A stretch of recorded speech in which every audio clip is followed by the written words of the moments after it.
देश में जल्द ही नए राष्ट्रपति का चुनाव होने वाला है और जिसके बाद देश को मिलेगा नया राष्ट्रपति।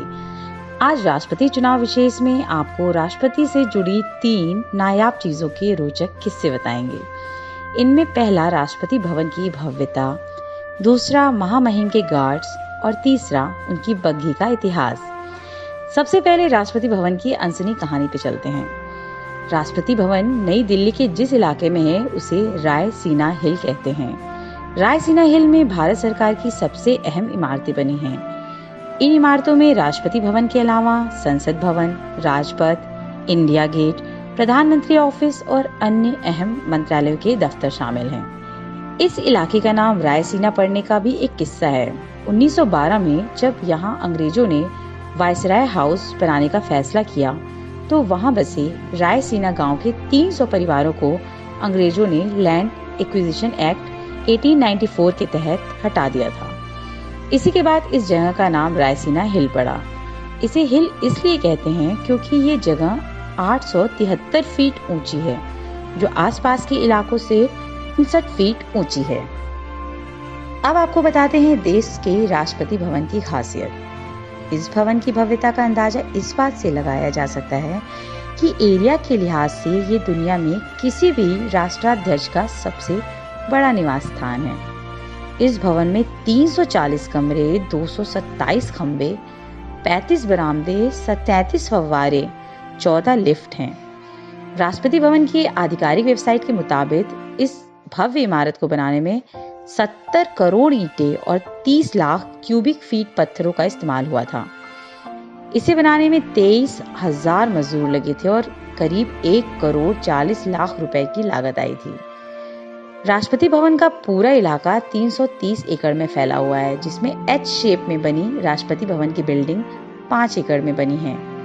इसमें राष्ट्रपति भवन के अलावा राष्ट्रपति गार्डन, ओपन स्पेस, अंगरक्षकों और कर्मचारियों के आवास, अस्तबल और अन्य दफ्तर भी शामिल हैं। इसका निर्माण 1912 में शुरू हुआ और ये 17 साल बाद 1929 में बनकर तैयार हुआ था। इस इमारत का उद्घाटन 1931 में हुआ था। आजादी के बाद अंग्रेजों का बनवाया यही वायसराय हाउस भारत का राष्ट्रपति भवन बना। अब बात करते हैं महामहिम के बॉडीगार्ड्स की। राष्ट्रपति के बॉडीगार्ड या प्रेसिडेंट्स बॉडीगार्ड यानी PBG भारतीय सेना की एक घुड़सवार फौज रेजिमेंट है। यह भारतीय सेना की सबसे पुरानी घुड़सवार यूनिट और सबसे सीनियर यूनिट है। PBG का सबसे अहम रोल भारत के राष्ट्रपति की सिक्योरिटी का जिम्मा संभालना होता है। राष्ट्रपति की सिक्योरिटी के अलावा PBG राष्ट्रपति के सभी आधिकारिक और सेरेमोनियल फंक्शन में भी शामिल रहते हैं। PBG में शामिल जवान बेहतरीन घुड़सवार, काबिल टैंकमैन और पैराट्रूपर्स होते हैं। आज जिसे हम राष्ट्रपति के बॉडीगार्ड्स के नाम से जानते हैं, उनका इतिहास करीब 250 साल पुराना है। इसका गठन 1773 में अंग्रेज गवर्नर जनरल वॉरेन हेस्टिंग्स ने अपनी सुरक्षा के लिए 50 घुड़सवार सैनिकों के साथ किया था। आज़ादी के पहले प्रेसिडेंट्स बॉडीगार्ड्स के जवानों के लिए बेसिक हाइट कम से कम 6.3 फीट होना जरूरी थी, जो अब 6 फीट हो गई है। वर्तमान में PBG में 4 ऑफिसर, 14 जूनियर कमीशन ऑफिसर्स यानी JCO और 161 ट्रूपर समेत करीब 180 से 200 जवान होते हैं। इसके अलावा एडमिनिस्ट्रेटिव सपोर्ट कर्मचारी भी होते हैं। PBG के जवानों की खासियत उनके मजबूत घोड़े होते हैं। इसमें जर्मनी की खास ब्रीड के घोड़े शामिल होते हैं। खास बात तो ये है कि ऊंचे कद के इन घोड़ों का वजन करीब 450 से 500 किलो होता है। अब बात भारत के राष्ट्रपति की बग्घी की करते हैं। बात 1947 की है।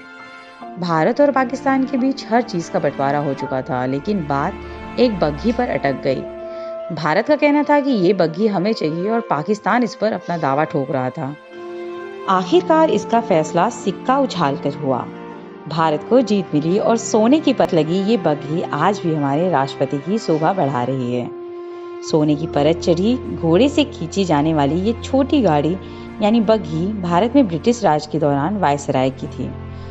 1947 में आज़ादी के बाद गवर्नर जनरल के बॉडीगार्ड, जिन्हें आप राष्ट्रपति के बॉडीगार्ड के रूप में जाना जाता है, उनको 2:1 के अनुपात में भारत पाकिस्तान के बीच बांट दिया गया था। जब वायसराय की बग्घी की बारी आई तो दोनों देश इस पर अपना दावा ठोकने लगे थे। आखिर इसका फैसला क्रिकेट खेल के टॉस की तरह ही हुआ। इसमें जीत भारत की हुई और इस तरह से बग्घी हमें मिल भी गई। 1950 में देश के पहले गणतंत्र दिवस समारोह में देश के पहले राष्ट्रपति डॉक्टर राजेंद्र प्रसाद ने राजपथ पर हुई गणतंत्र दिवस परेड में इसी बग्घी में बैठकर हिस्सा लिया था। धीरे धीरे सुरक्षा कारणों से इसका इस्तेमाल कम हो गया। 1984 के बाद राष्ट्रपति बग्घी का इस्तेमाल लगभग खत्म हो गया था और इसकी जगह सिक्योरिटी कवर वाली कार ने ले ली। करीब 2 दशक बाद 2014 के प्रणब मुखर्जी ने बग्घी के इस्तेमाल की परंपरा फिर से शुरू की और वह बीटिंग रिट्रीट कार्यक्रम में शामिल होने के लिए इसी बग्घी से पहुंचे थे।